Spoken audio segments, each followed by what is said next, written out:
So A is measuring throughput, and B, anybody who knows me for longer than I guess about 10 minutes knows about 3 things about me. First thing is, I'm a hugger. I do not apologize for it. I'm okay with it. If you're not okay with it, you need to tell me before I hug you. I come in quick, I come in fast, I come in low. If you don't want to be hard, usually this works. This has happened to me on at least a number of occasions. The second thing you usually know about me is I have a slight dependency thing when it comes to coffee. That's okay, I'm also okay with that. As I was working out these slides, I was working very hard not to think of a coffee metaphor or something around coffee. As I say, the more you resist, the more it persists. So yes, this is 42 slides about coffee. I hope to make a point. I hope to give you a metaphor. I hope to give you a way of thinking about global and local optimization. As I put in the abstract, you would think that you know what that means. I maintain the root cause of everything that is not going as you plan it to go is the fact that you're measuring locally instead of measuring globally. The third thing you would know about me is I live in the area of contentious and courageous feedback. So I spent a lot of it throughout the talk and at the end of the talk and in the bar.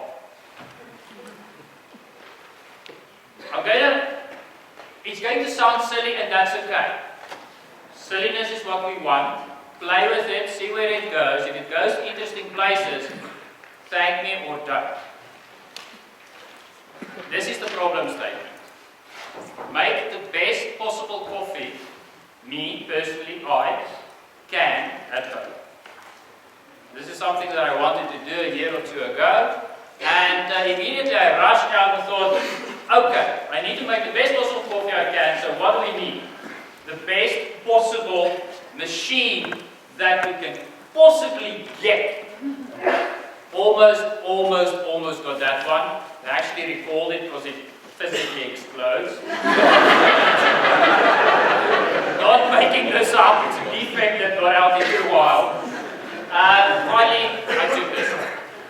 So now I have one awesome coffee machine. Can I make coffee? No. Why not? No coffee beans? Oh, fantastic. So I rush out to the supermarket. I grab a packet of coffee beans, I don't know about coffee beans, just grab 5 of them and put them in a trolley because I'm not coming back. Really?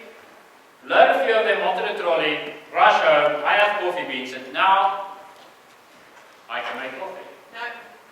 Why not? No grinder. Well picked up on it. So the grinder, I love how she's thinking about my slides. So yes, turns out I need to grind these beans. Luckily for me, that functional area, that functionality exists in the machine. Saved by the machine. Saved by the machine. So yes, now I can make coffee. I have a coffee machine, top of the line, the most money I can possibly spend on a coffee machine. I grab beans and I can grind them and I can make coffee. Can I make the best possible coffee I can at home? Not the Starbucks coffee, no. Yeah, that's what I got. Cafeteria coffee. Possibly. So what happened here? What did I do wrong?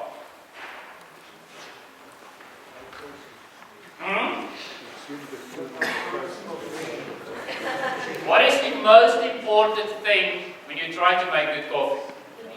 The beans. So why were you not around when I was trying to figure this out? So yes, that's... Yeah, I don't have your husband in any shape or form. So I didn't get this. I wanted that.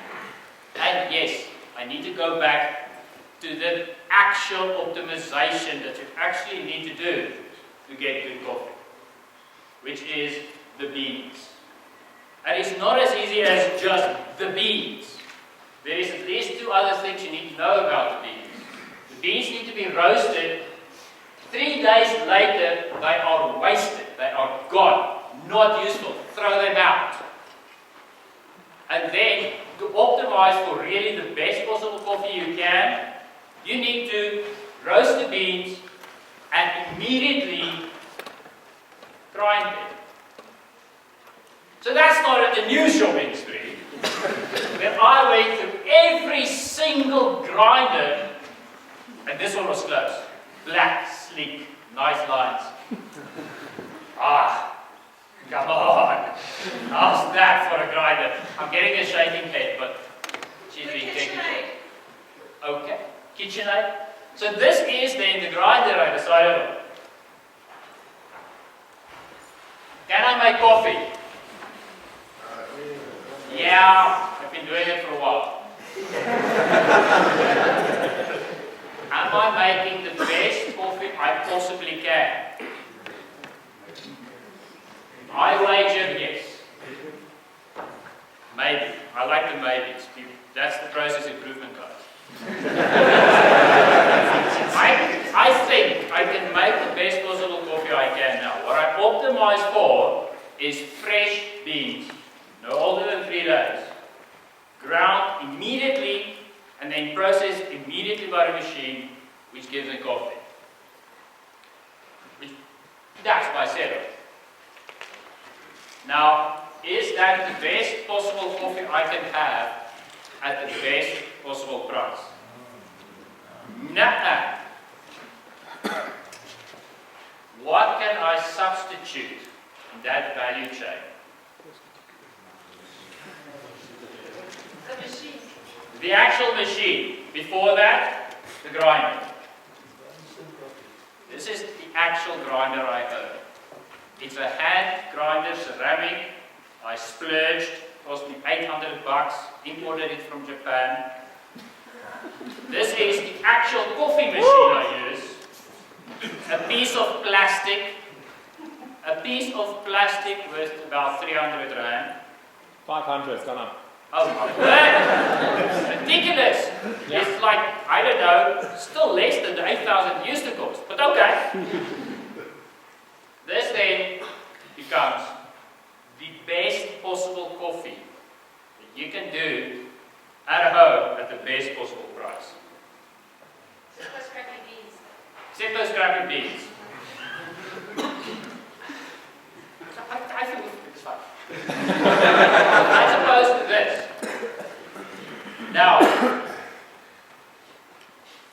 if this was your current conflict, I don't know, 2 people, 2 teams, 2 departments,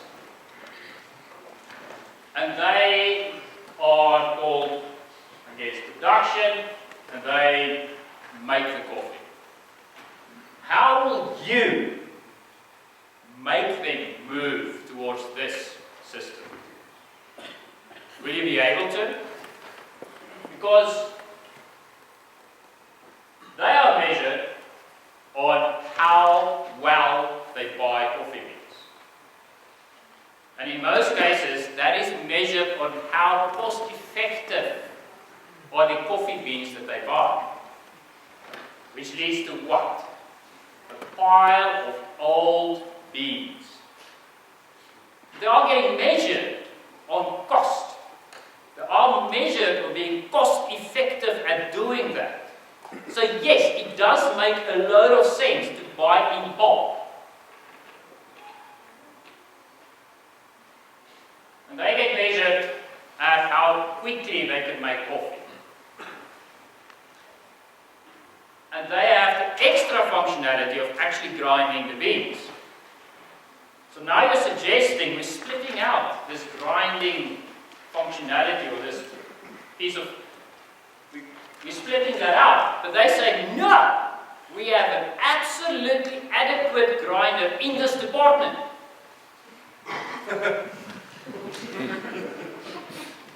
Okay. Okay, I think I know what he was thinking.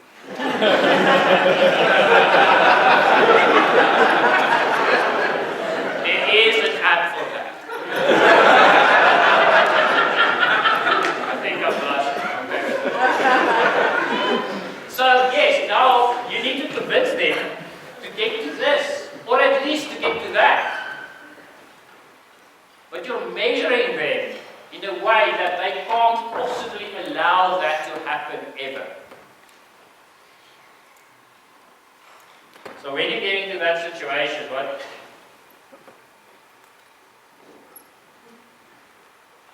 It's by now a phrase that's been bandied about on Twitter and so forth over and over and over again.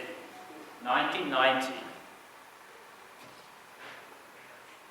What very few people realize is any young ultra then goes on and actually backs this up with throughput accounting. Yes, I'm mentioning accounting after tea time. I apologize profusely. This might actually be useful. So stay awake. If you feel like falling asleep, remember the coffee. There's loads of coffee in your future.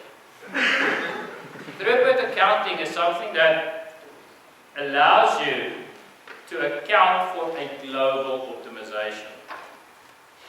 Instead of measuring the local effectiveness of how well you buy beans, instead of measuring how effectively you can make coffee, let's instead measure what is important. In my silly example, it is fresh beans. So if you're trying to optimize for fresh beans, why are you measuring for cost effectiveness? Business runs on money. You need to know this, you need to understand it, and I do mean all of it. If you're a developer, you need to understand that. You need to understand what you're doing needs to have a return on investment. You need to understand as a team what you're doing needs to have a return on investment. All the way up to one global organization.